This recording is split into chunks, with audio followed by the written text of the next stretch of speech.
Hello दोस्तों, मैं आशीष कुमार स्वागत करता हूं आपके अपने यूट्यूब चैनल टारगेट रैंकफिल में। आज के सेशन पे बहुत ही इम्पोर्टेंट नोटिफिकेशंस एसएससी की तरफ से रिलीज हुई है।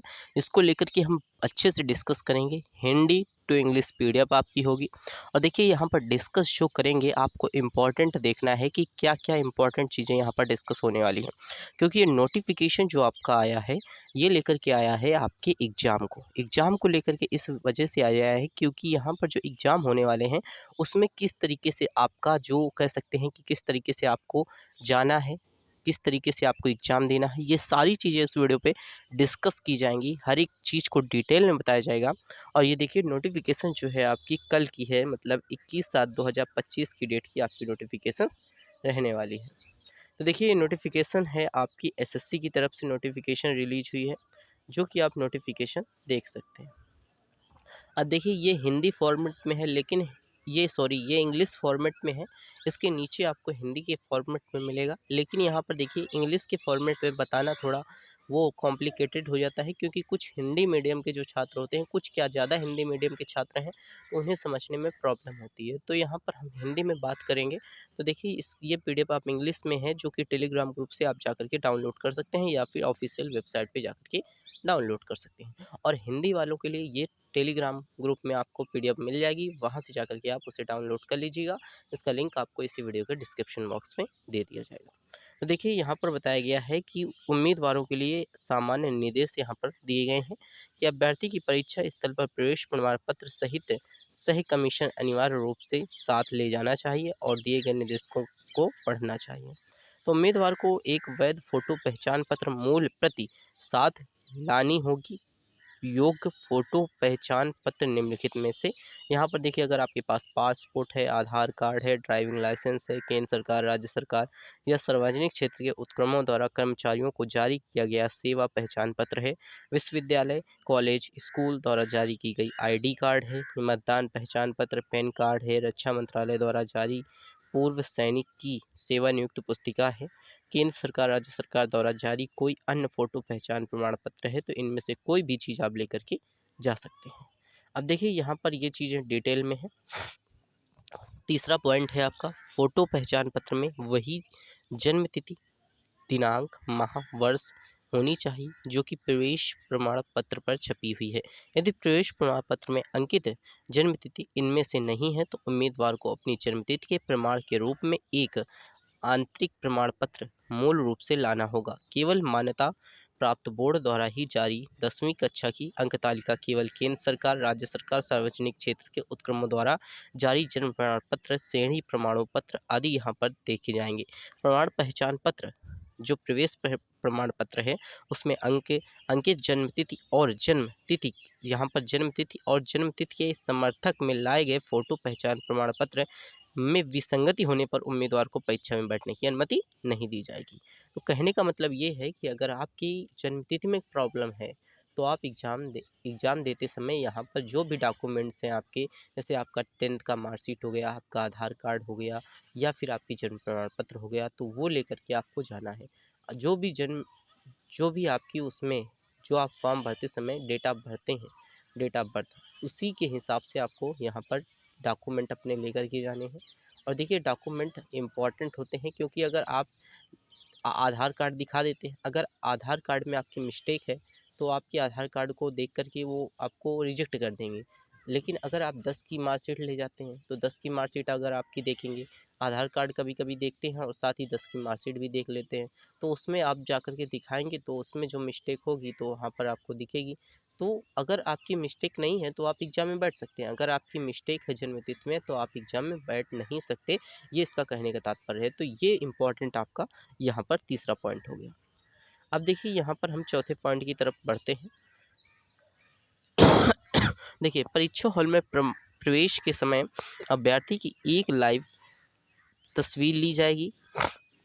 इसके अलावा परीक्षा के दौरान सिस्टम से जुड़े कैमरे से बीच बीच में कई लाइव तस्वीरें भी ली जाएंगी। परीक्षा के अंत में अभ्यर्थी को सिस्टम से ली गई एक और तस्वीर के साथ भी उपस्थित होना होगा।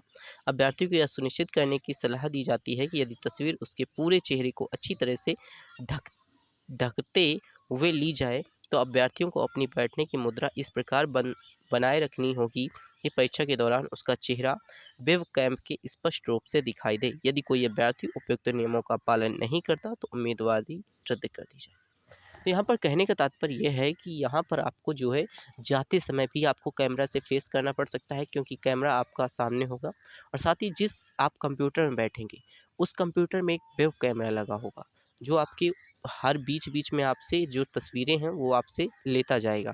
तो वो तस्वीरें आपको यहाँ पर कह सकते हैं कि अपनी सेफ्टी के लिए रख रहे हैं कि ये लोग कि यहाँ पर बहुत सारी प्रॉब्लम होती है कि किसी का एग्ज़ाम सेंटर में कोई गया और साथ ही एग्ज़ाम सेंटर में जाते अंदर गया, लेकिन अंदर जाते ही कोई दूसरा एग्ज़ाम दे रहा है।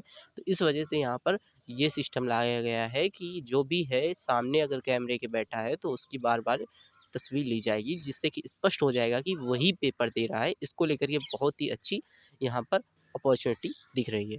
तो यहाँ पर देखिए, अभ्यर्थियों को सलाह दी जाती है कि अपना पूरा चेहरा खुला रखें, किसी भी तरह के मास्क चेहरे के ढकने की अनुमति नहीं है। तो यहाँ पर देखिए, यहाँ पर सलाह दी जाती है, 5वां पॉइंट है कि आप अपना चेहरा पूरी तरह खुला रखिए और यहाँ पर आप मास्क चेहरे पर ढकने की कोई अनुमति नहीं है।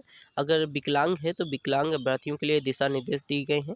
विकलांग, दिव्यांग की स्थिति दावा करने पर अभ्यर्थियों को परीक्षा में उपस्थित होने के लिए आवश्यक मूल शारीरिक रूप से विकलांग दस्तावेज को उसकी एक प्रति साथ लानी होगी। ऐसा न करने पर उसे आधिकारिक समय नहीं मिल सकता और उसकी उम्मीदवारी रद्द की जा सकती है।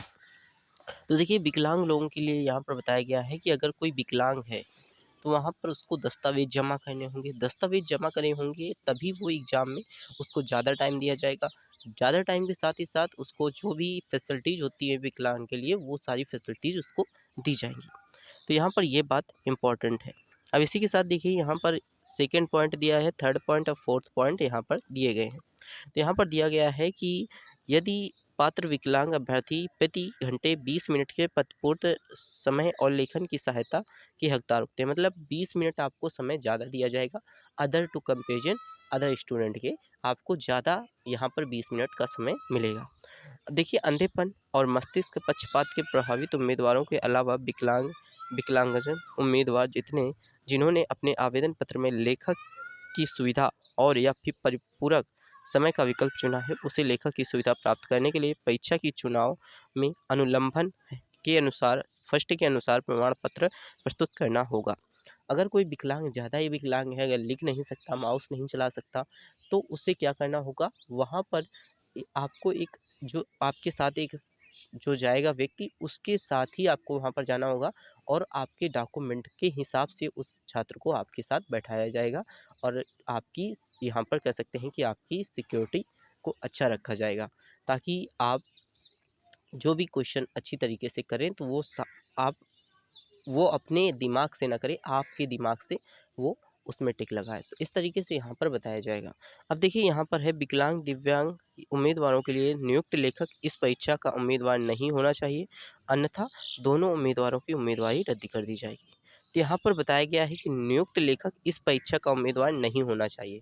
मतलब जो भी व्यक्ति वहाँ पर जाएगा वो उस परीक्षा का उम्मीदवार ना हो। मतलब कि उसके पास, जैसे कि अगर वो एसएससी एमटीएस का पेपर देने जा रहा है, तो तुम्हारा भी एसएससी एमटीएस का पेपर देने जा रहा है, तो यहाँ पर कन्फ्यूजन हो सकता है कि वो एसएससी एमटीएस का पेपर ना देने वाला हो तो ही यहाँ पर उम्मीदवार को बुलाया जाए। अगर वो एसएससी एमटीएस का पेपर देने वाला है तो उम्मीदवार को नहीं बुलाया जाएगा, नहीं तो आपकी उम्मीदवारी और उसके साथ ही उसकी भी उम्मीदवारी रद्द कर दी जाएगी। यहाँ पर बड़ा पॉइंट आपको देखने को मिल सकता है। अब देखिए, यहाँ पर एक 7वां पॉइंट, 8वां और 9वां देख लेते हैं। तो 7वां पॉइंट है ओटीआर। ओटीआर के दौरान गैर आधार माध्यम में से आने वाले अभ्यर्थियों को सलाह दी जाती है कि वही मूल दस्तावेज साथ लाएं जो उन्होंने पंजीकृत के समय भरे थे, अन्यथा उन्हें परीक्षा हॉल में प्रवेश करने नहीं दिया जाएगा। तो वही बात है कि जो भी डॉक्यूमेंट्स है, जैसे आपका क्लास 10 का मार्कशीट, अगर आप 10th से भर रहे हैं, डिप्लोमा अगर डिप्लोमा से भर रहे हैं, तो ये सारे डॉक्यूमेंट्स आपको लेकर के जाने होंगे ओटीआर के समय। इसी के साथ देखिए, यहाँ पर अभ्यर्थियों को यह सुनिश्चित करना होगा कि यदि परीक्षा हल छोड़ने से पहले परीक्षक निरीक्षक उसके प्रवेश प्रमाण पत्र में कमीशन द्वारा प्रति हस्ताक्षर कर दें। मतलब यहाँ पर आपको अपने प्रमाण पत्र में हस्ताक्षर कराने हैं वहाँ के जो कमिश्नर जो हमारे पास कमीशन सह कमीशन है, उनसे आपको हस्ताक्षर वहाँ पर कराने होंगे। वहाँ पर देखिए, यहाँ पर 9वां पॉइंट क्या कह रहा है, 2 घंटे या उससे कम अवधि की परीक्षाओं के लिए बाथरूम ब्रेक की अनुमति नहीं दी जाएगी। यदि बाथरूम ब्रेक की अनुमति दी जाती है तो सत्यापन के उद्देश्य से बाथरूम यहाँ पर ब्रेक से पहले और बाद में उम्मीदवार को बायोमेट्रिक रिकॉर्ड किए जाएंगे। बायोमेट्रिक रिकॉर्ड किए जाएंगे। तो यहाँ पर बताया गया है कि बायोमेट्रिक आपका होगा अगर आप एग्ज़ाम के बीच में छोड़ कर के बाथरूम जाते हैं, तो आपका बायोमेट्रिक होना निश्चित है, जिसमें आपका टाइम जाएगा। तो यहाँ पर ये रखिए कि आप अगर एग्ज़ाम देने जा रहे हैं तो एग्ज़ाम देने से पहले ही आप बाथरूम वाथरूम हो आइए, तो भी आप एग्ज़ाम में बैठिए, ताकि आपको 2 घंटे का जो गैप है उसे आप क्लियर कर सकें, ना कि आपको प्रेशर आए। तो यहाँ पर आप अच्छी तरीके से समझ लीजिए, हर एक पॉइंट को अच्छी तरीके से समझिए। अभ्यर्थियों को सलाह दी जाती है कि वे परीक्षा स्थल पर आने से पहले प्रवेश प्रमाण पत्र पर कुछ भी ना लिखें, अन्यथा उन्हें परीक्षा स्थल में प्रवेश की अनुमति नहीं दी जाएगी। अभ्यर्थियों के परीक्षा के दौरान पहली बार लॉक इन करने के बाद ही निरीक्षक की उपस्थिति में प्रवेश प्रमाण पत्र के निर्दिष्ट स्थान पर लिखना होगा। तो यहाँ पर बताया गया है कि जो भी परीक्षक जा रहा है, मतलब परीक्षा देने जो भी स्टूडेंट जा रहा है, उसको ये नहीं करना कि वो जो आप एडमिट कार्ड लेकर जाते हैं तो उसमें कुछ पहले से ही लिख कर जाएं। तो ये ऐसा नहीं करना, नहीं आपकी परीक्षा रद्द कर दी जाएगी, आपकी परीक्षक जो कह सकते हैं प्रक्रिया है उसको रद्द कर दिया जाएगा। देखिए, निरीक्षक की उपस्थिति में प्रवेश प्रमाण पत्र पर निर्दिष्ट स्थान पर लिखना होगा। अगर निरीक्षक आपकी उपस्थिति नहीं है तो वहाँ पर आप नहीं लिख सकते। अब देखिए 12 पॉइंट क्या कह रहा है। 11 पॉइंट कह रहा है, अभ्यर्थियों को अपने प्रवेश प्रमाण पत्र का अत्यधिक ध्यान रखना होगा। बार कोड वाले हिस्से को विकृत, मोड़ा या क्षतिग्रस्त करने से हर हाल से बचाना चाहिए। तो मतलब एक आपका बार कोड होता है, उसे आपको बचाना होगा, ताकि उसमें जो क्षतिग्रस्त होती है बार कोड के ज़रिए ही आपका जो कह सकते हैं कि जब बाद में आपका डॉक्यूमेंट वेरिफिकेशन होता है तो बार कोड के ही ज़रिए आपका सारा डिटेल देख लिया जाता है। तो यहाँ पर आपको वो चीज़ मोड़नी नहीं है।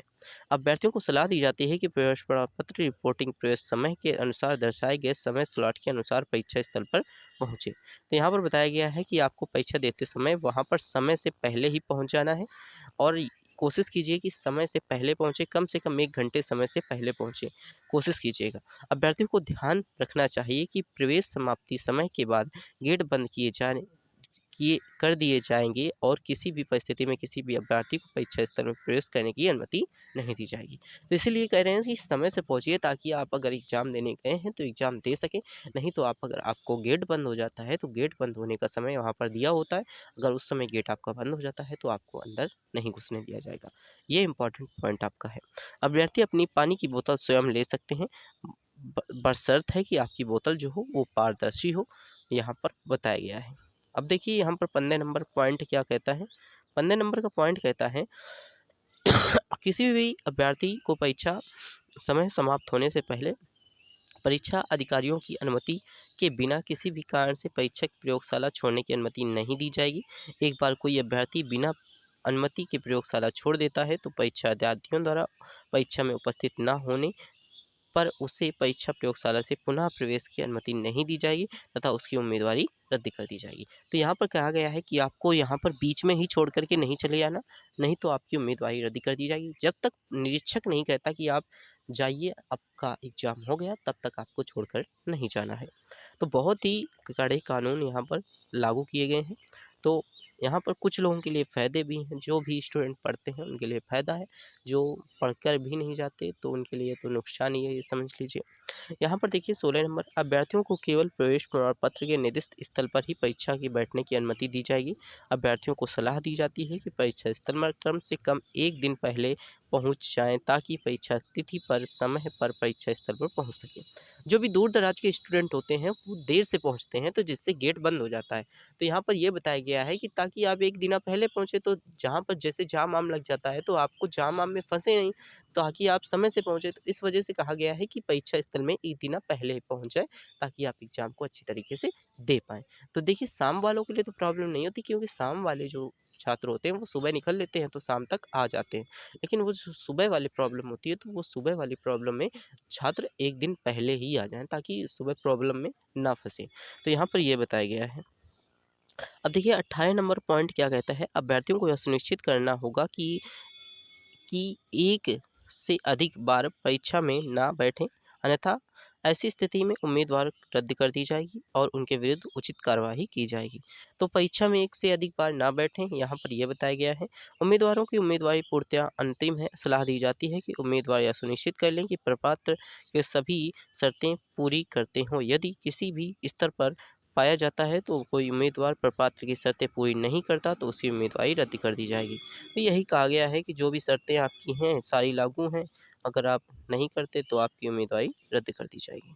देखिए, परीक्षा प्रयोगशाला में घड़ी, किताबें, पेन, पेपर, यहाँ पर चिट, पत्रिकाएं, इलेक्ट्रॉनिक उपकरण, मोबाइल फ़ोन, कोई भी चीज़ आपको लेकर के नहीं जानी। सख्त मना है। यदि परीक्षा प्रयोगशाला में किसी भी अभ्यर्थी के पास कोई भी चीज़ मिलती है, उसकी उम्मीदवारी रद्द कर दी जाएगी, उसके विरुद्ध उचित कानूनी कार्यवाही की जाएगी। साथ ही उसके वर्तमान नियमों के अनुसार आयोग की भविष्य में परीक्षाओं में बैठने की वंचित कर दिया जाएगा। ये बहुत बड़ा पॉइंट है आपका कि अगर आपके पास कोई भी इलेक्ट्रॉनिक चीज़ें मिल जाती हैं तो आपको उम्मीदवारी हमेशा के लिए रद्द कर दी जाएगी। आप एसएससी का कोई भी पेपर नहीं दे सकते, यहाँ पर ये आपसे बताया गया है। अब देखिए, 21वां पॉइंट है, उम्मीदवारों को नाक तथा पिन, कंगन, झुमके, बाली, कड़ा आदि पहनने से बचना चाहिए। यदि धर्म रीति-रिवाजों के अनुसार अभ्यर्थियों को विशिष्ट पोशाक पहनने की आवश्यकता होती है तो तलाशी से अधिक समय लग सकता है, इसलिए अभ्यर्थियों को परीक्षा स्थल पर जल्दी पहुंचना चाहिए। अभ्यर्थियों को सलाह दी जाती है कि परीक्षा स्थल पर बैग के निषिद्ध वस्तुएं न लाएं। यदि ऐसी कोई वस्तु लाते हैं तो उन्हें अपनी सुरक्षा की व्यवस्था स्वयं करनी होगी। आयोग ऐसी किसी भी वस्तु की सुरक्षा की व्यवस्था करने की उम्मीदवारी नहीं, मतलब उत्तरदायी नहीं होगा। यहाँ पर जो भी चीज़ें हैं आपकी, तो आप कह सकते हैं कि जमा हो जाती हैं। किसी में आपसे 20 रुपए मांगता है, कोई फ्री ही जमा करता है। तो यहाँ पर ये बताया गया है कि आपकी यहाँ पर उम्मीदवार की कोई मतलब कह सकते हैं कि आयोग की कोई उत्तरदायी नहीं होगी अगर आपकी चीज़ खो जाती है तो। यहाँ पर देखिए, 23वां पॉइंट, 24वां और 25वां पॉइंट क्या कहता है। 23वां पॉइंट कहता है, परीक्षा प्रयोगशाला में रफ कार्य के लिए पेन और कागज उपलब्ध कराए जाएंगे। यदि सभी परीक्षा प्रयोगशाला हैं वीडियो निगरानी में है, अभ्यर्थियों को आवंटित कंप्यूटर स्क्रीन पर इलेक्ट्रॉनिक घड़ी, टाइमर उपलब्ध रहेगा। यहाँ पर आपको समय देखने को मिलेगा। सबसे बड़ा इंपॉर्टेंट पॉइंट है, हर एक एग्जाम में आपको देखने को मिलता है कि समय देखने को नहीं मिलता, तो यहाँ पर बताया गया है कि आपको समय देखने को मिलेगा। यहाँ पर आपको बताया गया है, तो आपको समय देखने को मिलेगा। अब देखिए, 26वां पॉइंट क्या कहता है, अभ्यर्थियों को यह सुनिश्चित करना चाहिए कि वो किसी भी प्रकार की अनुमति साधनों का प्रयोग ना करें। परीक्षा की पूरी अवधि के दौरान अभ्यर्थी एक दूसरे से बातचीत भी नहीं करेंगे। मतलब एक दूसरे से बातचीत करने लगते हैं तो जैसे ही आप अंदर गेट के प्रवेश करेंगे, आप एक दूसरे से बातचीत करना बिल्कुल बंद कर दें, जब तक कि आप एग्जाम के गेट के बाहर ना आ जाएं। यहाँ पर यह बताया गया है, अभ्यर्थियों को हैंड हेल्थ मेटल डिटेक्टर के माध्यम से तलाशी की प्रक्रिया से गुजरना होगा और शरीर में टैंपिंग भी करनी होगी। तो यहाँ पर बताया गया है कि जो आपकी कह सकते हैं कि स्कैनिंग होती है, वो सारी चीज़ें आपकी होंगी।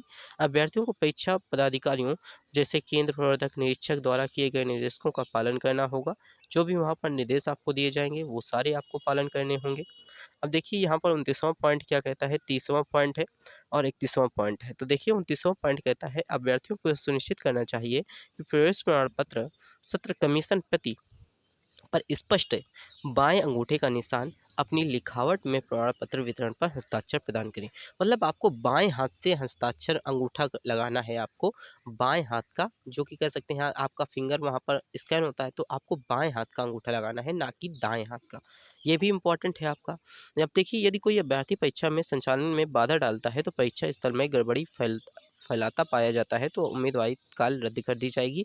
ऐसी परिस्थिति में आयोग की भविष्य की परीक्षा में किसी भी वंचित कर दिया जाएगा और विरुद्ध कार्यवाही भी की जा सकती है। ध्यान दिया जाना चाहिए कि यदि यह पाया जाता है तो अभ्यर्थी अपने उप का मतलब उकसावे के कारण परीक्षा बाधित हुई थी तो पुनः परीक्षा आयोजित नहीं की जाएगी।